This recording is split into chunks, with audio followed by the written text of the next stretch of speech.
Araw-araw niyang nilalakad ang daan papuntang paaralan dahil ito ay malapit lang sa kanilang bahay at para na rin makatipid siya.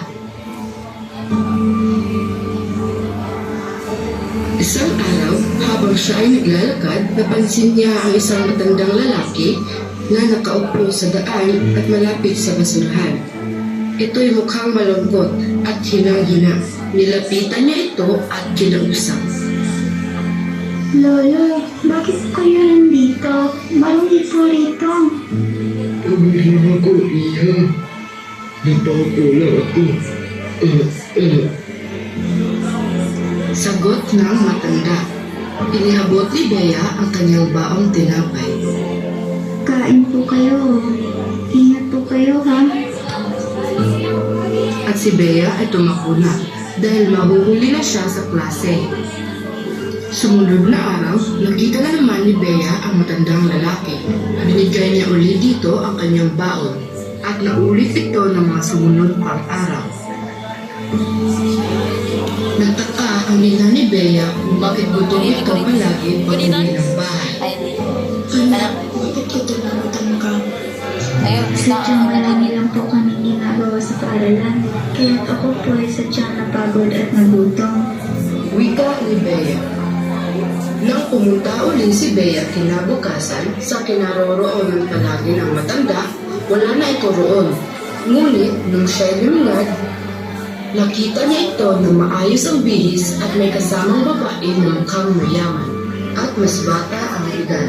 Tinawag ng matanda si Bea. Iha. Ito ko na ang anak ko. Sinusundo mo na ako. Uuwi na kami. Tumira ako dito na ilang araw dahil nakalimutan ko ang daan papunta sa amin. Kabuti at nahanap nila ako niyo. Hindi ko makakalimutan ang kabutihan na tinulong mo sa akin. Sa hirang ng edad, naisipan mo lang tumulong sa kapwa. Naway, ikaw pa ay pagpalain pa ng Panginoon. Walang anuman po yun, Lolo. Naninibago po ako na hindi ko na kayo makikita pagpasok ko po sa paaralan. Pabiro, ngunit naluluhang sa bibig nito. Salamat sa pagmamalasakit mo sa aking tatay. Kung may kailangan ka, ito ang papunta sa aming bahay. Wika ng anak ng matanda. Pag-abot nito ng papel, mahigpit na niyakap ng matanda si Bea at binigyan niya ito ng munting regalo.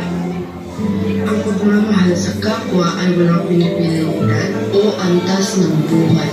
Bata man o matanda, mayaman o mahirap, may kakayahan tayong tumulong at magparamdaman ng pagmamahal sa iba. Kagaya ng ginawa ni Jesus, pinakain niya ang mga mahirap na tinapay. Pinadali niya rin ang mga sakit at tinanggap